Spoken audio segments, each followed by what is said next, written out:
নমস্কার বন্ধুরা, আজকে আমি রেড ফুড কালার বানিয়ে দেখাবো। আর এই রেড ফুড কালার বেশিরভাগ আমরা কেক তৈরি করলে ব্যবহার করি, যে কোনো মিষ্টি তৈরি করলে এই ফুড কালারটা ব্যবহার করি। আর বাজার থেকে যখন কিনে নিয়ে আসা হয় সেই ফুড কালারে কিন্তু কেমিক্যাল রং থাকে, সেটা কিন্তু শরীরের প্রচুর ক্ষতিকর। তাই আমি প্রাকৃতিক উপায়ে রেড ফুড কালার বানিয়ে দেখাবো। আর আমি কীভাবে বানাই আপনারা পুরো ভিডিওটাই দেখুন। আমি রেড ফুড কালারের জন্য আমি এখন লাল বিট নিয়েছি, আর এই বিট দিয়ে কিন্তু লাল রং হয়। আর এই বিট কফি কিন্তু প্রচুর এখন বাজারে বেরিয়েছে, তাই আমি এই বিট কফি দিয়ে আজকে রেড ফুড কালার বানিয়ে দেখাবো। এখন বিট কফিগুলো খোসা ছাড়িয়ে নিচ্ছি।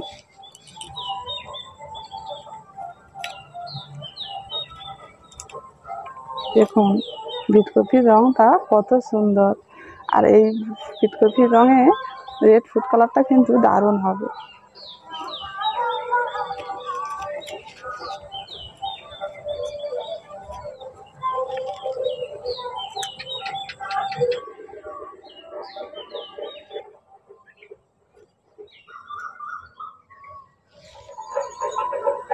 এখন সব বিট কপির খোসাগুলো সুন্দরভাবে ছাড়িয়ে নিয়েছি। বিট কপির খোসাগুলো ছাড়িয়ে নিয়েছি, আর ধোয়ার দরকার নেই, ধুয়ে নিলে তাহলে রঙটা কিন্তু চলে যাবে। আমি ধোবো না। এখন বিট কপিগুলোকে আমি গ্রেট করে নিচ্ছি।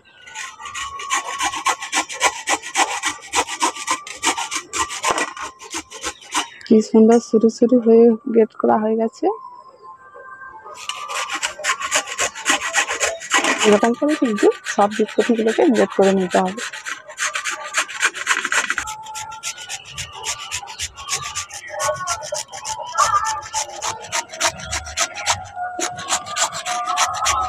বিট কপিগুলোকে গ্রেট করে নিয়েছি। এই দেখুন কি সুন্দর হয়ে গেছে, আর রংটা দেখুন এত সুন্দর লাল। এই রকম বিট কপির কিন্তু দারুণ রংটা হবে। এবার আমি দুটো পাত্রের মধ্যে কাগজ বিছিয়ে দিয়েছি, এর ওপরে আমি এখন বিট কফি গ্রেট করা বিট কফিটাকে মিলে দেব। এইভাবে অল্প অল্প করে একটু পাতলা করে মেলে নিতে হবে। আর এই পেপার ছাড়া কিন্তু অন্য কিছুতে শুকনো করা যাবে না, পেপারের উপরে মিলে শুকনো করতে হবে।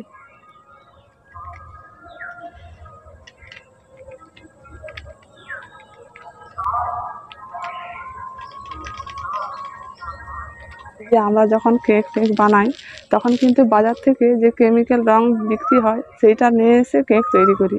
আর এই কেকটা কিন্তু বেশি বাচ্চারা খেয়ে থাকে, আর বাচ্চাদের তখন বেশি শরীর খারাপ করে। আর এই যে ফুড কালারটা যদি বাড়িতে এইভাবে বানিয়ে নেওয়া যায় তাহলে কিন্তু শরীর খারাপ করে না। অবশ্যই কিন্তু এই ফুড কালারটা বানিয়ে রাখবেন।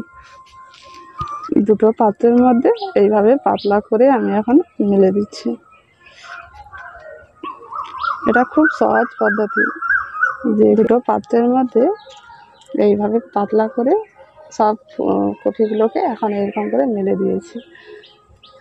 এবার এই দুটো পাত্রকে ঘরের ভেতরে পাখা চালিয়ে শুকনো করে নেবেন। আর পাখা চালিয়ে যখন শুকনো করে নেবেন তখন কিন্তু ধুলোবালি একটুও পড়বে না। আর রোদে দেওয়া চলবে না, রোদে দিলে এর রং কেটে যাবে, তখন কিন্তু ভালো রং হবে না। আর পাখা চালিয়ে শুকনো করে নিলে তখন কিন্তু রংটা ভালো থাকবে। বন্ধুরা, এই গ্রেট করা বিট কফিগুলোকে একদিন পাখার মধ্যে রেখেছিলাম, এখন কেমন শুকনো হয়েছে দেখুন। দুটোই পাত্রের মধ্যে সব বিট কফিগুলো সুন্দরভাবে শুকিয়ে গেছে। এই দেখুন এইরকমভাবে শুকনো করতে হবে। এটাকে আমি এখন গুঁড়ো করব না, আমি এমনিই রেখে দেব। আর আপনারা যদি গুঁড়ো করে রাখতে চান তাহলে গুঁড়ো করে নিতে পারেন, মিক্সচারে গুঁড়ো করে নেবেন। আর আমি এখানে কাঁচের একটা জার নিয়েছি, এর মধ্যেই আমি রেখে দেব। আর এমনভাবে রাখতে হবে যাতে না বাতাস লাগে, সেইভাবে রাখতে হবে।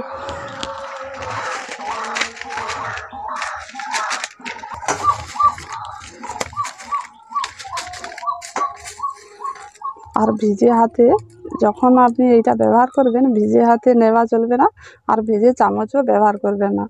শুকনো চামচে কিংবা শুকনো হাতে এইগুলোকে বার করতে হবে।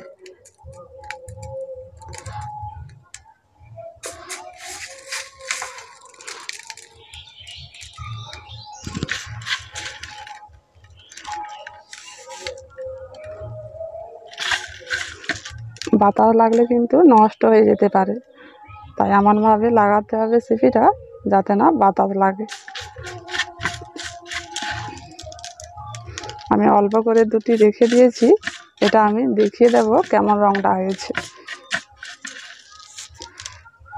এটাকে আমি এইভাবে করে রেখে এখন ঢাকুলটা লাগিয়ে দিচ্ছি। একটু টাইট করে লাগাতে হবে। এইভাবে করে আপনারা এই রেড ফুড কালারটা বানিয়ে রাখবেন। আর বাচ্চারা কিন্তু বেশিরভাগ এই যে কোনো কেক কিংবা মিষ্টি তৈরি করলে বেশি খেতে চায়, আর বাচ্চাদের জন্য অবশ্যই এই রেড ফুড কালারটা বানিয়ে রাখবেন। আর আমরা অনেক রঙের ব্যবহার করি, যে কোনো সবুজ কিংবা লাল, সেটা কেমিক্যাল জিনিস থাকে, আর সেই কেমিক্যাল জিনিস যদি পেটে যায় কিন্তু শরীর খারাপ করতে পারে। তাই এইভাবে করে রেড ফুড কালার খুব ভালো, এতে শরীরের কোনো ক্ষতি করবে না। আর অবশ্যই এটা বানিয়ে রাখবেন।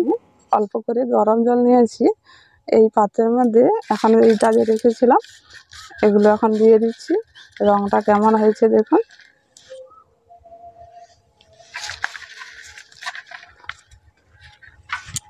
দেখুন আস্তে আস্তে রঙটা কেমন লাল হয়ে যাচ্ছে। এই গরম জল দিলে লালটা কিন্তু বেশি হবে, ঠান্ডা জলে কিন্তু অতটা হবে না। তাই গরম জল দিয়ে এই রঙটা বের করতে হবে।